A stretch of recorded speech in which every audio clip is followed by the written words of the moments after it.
The Witherbloom are the first school. They are in tune with nature. Yes, they live with the cycle of life and death, but in a Strixhaven way. Or on Arcavios, the Snarls are conflicting positions of dual mana. For Witherbloom, black of death and green of life are just clashing components. Both are the same thing in the living creatures that can be harvested for their magic powers. Some Witherbloom people love building and nurturing their forests. Some love killing everything in it. But they are also alchemists and healers, something usually the Izzet or Simic were. Of course, necromancy was always their thing too. The perfect Witherbloom student is Dina. She says what comes up in her mind, but only because she is a conduit for mana and words. She is attentive and often cares for other students. But most of all, she's Witherbloom because of her history. Her village fell to a sickness and Dina was saved by a dean from Strixhaven. Later, Dina sought to find a resurrection spell to save her family. But she failed because of a random spell from Killian from Silverquill. This made Dina's spell accidentally create a monster that would wound Killian, and Dina used the last of her spell to heal Killian. They then got into a relationship and now live together with Simone. See, in Simone, Dina found another person who was traumatized and hurt. And helping people who are worn down the most is very Witherbloom. They often help those who are close to losing it, just like they bring life from death. We have seen the Witherbloom students look for new species and appreciating their magical properties. We have seen some rising up and telling their teachers that even non-magical creatures could be interesting. A very Golgari thing to stand up against power for the small beings. We have to talk about the Elder Dragons that made the classes of Strixhaven. All with the goal to keep the order on Arcavios through teaching magical students to be strong and to keep the balance between the two magic streams of each class. Beledro's Witherbloom is the first and is of course affiliated with the Witherbloom class. In her first card we see her create the mascots of the class, pests, which can then be sacrificed, and when they die they will gain you a life. This is life and death in one mascot. Now each class has such a mascot which tells you a bit about their philosophy, but none more than with the Witherbloom. Most Witherbloom students only gain life through the pests. Beledros gets to pay the 10 life to use the life force of the pests to untap lands and recycle it into the world around her. She recycles life force into new life. The same thing goes for the Balancer. Seen in the art with some small creatures of Arcavios' forest and in the background the Titan's grave. A huge giant who now serves as a small tourist town. But what I mostly see is that a large thing has died and many small creatures live in its wake. We see here that as the Balancer, Witherbloom makes herself and instants and sorceries easier to cast for each creature you control. So if the world around her is better, more healthy, then she shows you that her goal is to keep the forest teeming with life so that the world is healthy and you can cast more spells. You can protect the world with the power of the world. The Silverquill class use language as magic. So they use insults for black mana, and this also shows how they are sometimes self-centered in a way that they look at themselves, they love how they look and they make sure they look fine. And they also use white mana to bring compliments and make sure that these compliments strengthen others, make them fly, sometimes literally, and that just means that they can do both. They can make people less or they can make people more. The students often take up political or leadership roles, which of course befits their Orzhov heritage a bit, but it also means that they are more focused on people. It's not just that they want to lead people because the power entices them, but they want to lead people because they know that their words can be so strong and they know that they themselves are just so good. But They also could become journalists or sociologists. The structured side of social life always interested Black and White, but with Silver Quill, the daily life of a normal person can also be interesting, even without the need of controlling the people. With the Orzhov Syndicate, the one controlled the all. With Silver Quill, there are people who hoard power and those who use it for the good of society. They can even become poets or speakers just for the art form, or they can become stylish fashion statements that influence the fashion of their world. Their elder dragon is Shadrix Silver Quill, master of light and shadow.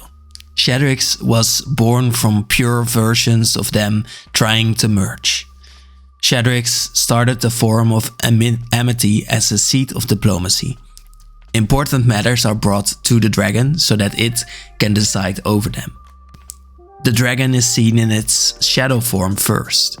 Here it's a quick dragon that trades and gives another an inkling, a guard or counters.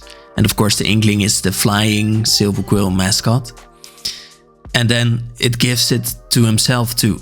In this way, trading away something it might not want so that it can keep what it needs itself. In this way, it is just more like a political trader, maybe.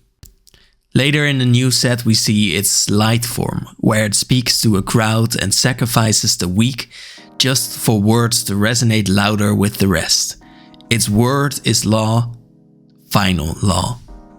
But we also learn about the new side from Shadrix, because Shadrix is a very arty person, saying that where others see melancholy, he sees promise. All our kindness and cruelty make such haunting poetry. Think about that. The Silver Quill campus hosts elegant buildings in a bit too perfect of a design. It almost feels like it is trying to overpower you itself. Thus, it imposes upon students a sense of power that they can grow against. It does hold the Dramarium, where students train to be physically strong, to dance and to learn martial arts, but also it holds a place for students to center themselves, where it is absolutely quiet and they can be alone with their own thoughts. So there is this duality of screaming, dancing, playing with words, and then the ultimate silence that you need to make those words come up in your mind. The Lorehold students try to restore history, to learn from it and to use it, for knowledge of tactics and structure of the realm. Lorehold isn't Boros. It doesn't just fight for the sake of it, it fights to understand the fight between order and chaos. Through learning about history, they might finally understand whether history repeats orderly or whether everything is indeed chaos and random. Aside from just history, Lorehold students also learn about architecture, mythology, and theology, all to learn more about history. Their mascot is the Spirit Token. It's a 3-2 instead of a usual 1-1. That's because spirits on Arcavios have kept the body of their statues, or they can at least be turned into statues that are a bit stronger than just their immaterial forms. This shows us more of how the Lorehold view stories. They want to speak with the spirits of the past because they find history to be a human thing. Of course there's structure, but humans change the course of history. Their stories do. Many Lorehold students get swept up in the stories of the past, feeling for them or becoming enraged for them. And this brings us to the Dean of Chaos, Plark. He is a blind orc who specializes in military history. He has developed heat lettering, which blind people use to read textures. So he has such a passion for history that he wants everyone to be able to read it. But he likes to learn from action more. He says there's no reward without risk, and sometimes you will have to try something again if it didn't work the first time. Something orderly Lorehold students or teachers would never do, because they know that if you repeat history, the same outcome is meant to return. The Lorehold students are also the jocks of the story. Of course, through learning about war, they have to learn to fight battles. They also are adventurers that look for lost cities and monuments. On this world, there are sometimes even scouts that find new places.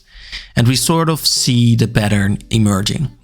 We had Witherbloom, which are here to heal or to see people be safe and to make sure that nature will stay around. So there's not just too much nature and there's not just too much death. We have the Silver Quill, which are here to show that it shouldn't just be all people working for each other, because then they are too easily controlled. And it also shouldn't be everyone working for themselves. And here we have the Laurelholt students who show us that they learn to be adventurers, but in a way that doesn't just do anything, but they do it for a reason, which is in this case history, but it could easily become a new reason. Maybe they need to adventure somewhere because something needs to be learned about the present, and they could be perfect tools for that.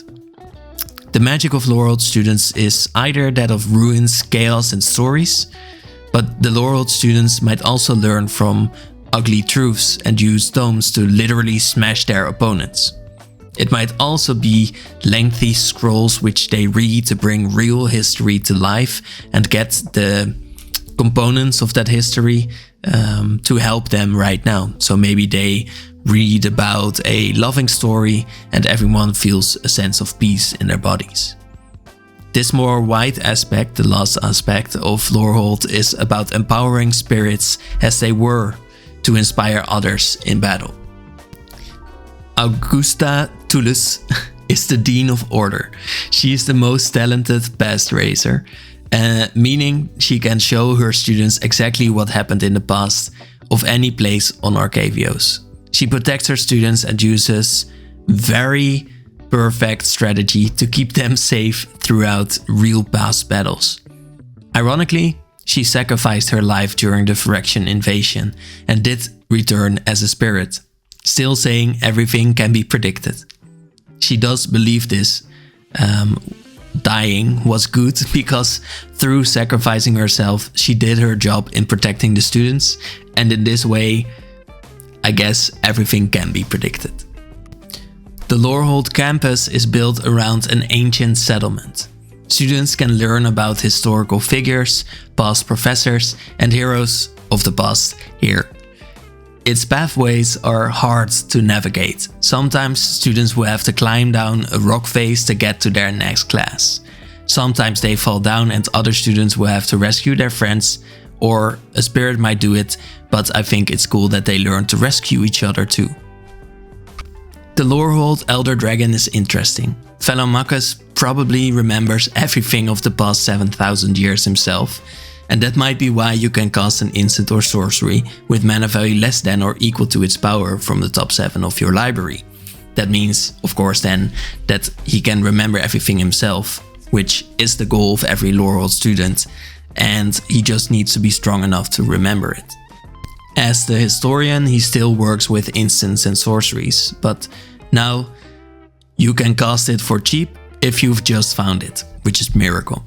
Showing that Laurelholt is also about the adventure of looking for the past, as if he is teaching students to keep looking and learning. You also get to loot to further show looking for something in the ground that you can use for the right now.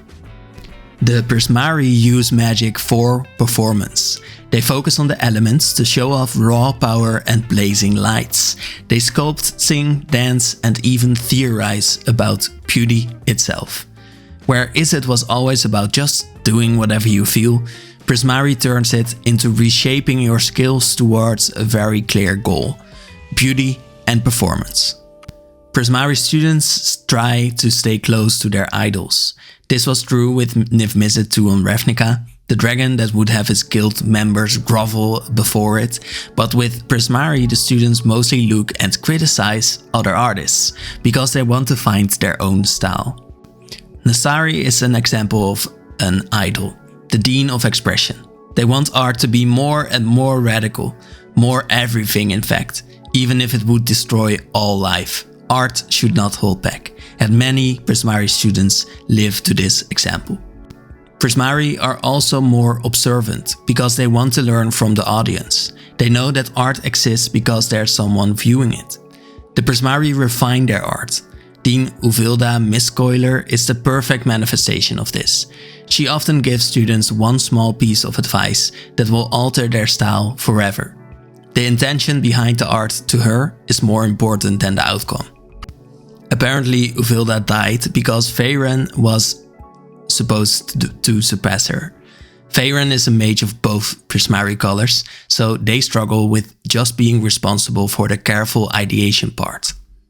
The fun thing is that even though they aren't still the same person, they still are perfect for the role, showing that learning from failure can sometimes lead to perfection too. The elder dragon of this class is Gallaseth Prismari. He creates art that lasts forever. Not because it will always stay in museums, but because Gallaseth's art influences all other art on Arcavios. That's why you don't have to sacrifice his treasures, but only when you want to cast instants or sorceries, because they are the performances. No other art is allowed to fake Gallaseth's. In his next card we see Prismari still as the inspiration. Gallaseth lets his performances be copied in the form of giving instants and sorceries storm. During the Summit Fest, all Prismari students come together to show off their creations and whatever they learned for the year. Summit Fest takes place under a giant statue that apparently formed naturally, called the Muse. It seems to give students nearby it inspiration for their art, which is interesting as the festival is a place to show off your projects and show what you've learned this year. Last minute inspiration will force the students to adapt to new flows of ideas. The campus is a living piece of art itself, formed seemingly from wind and fire made manifest. As Prismari art always keeps changing, many art galleries are now too dangerous to enter. So they have to keep building higher up into the sky, and of course most Prismari students still enter the galleries that are most dangerous, as they are also often the most beautiful. The Quandrix are the professors and scientists. They study math in the real world, theorizing and putting thoughts into reality. Their magic is math, so they can conjure roots to make something infinitely small or exponentially large. The Quandrix students often try to change nature. We've learned from the Simic that blue and green isn't together about perfection or nature, it's about the combination of the two. In the end, the Quandrix only stop when they have changed the laws of nature. They can bend numbers, but also space and time. So Quandrix students try to time travel or to teleport. They study the natural and try to rewrite nature's law.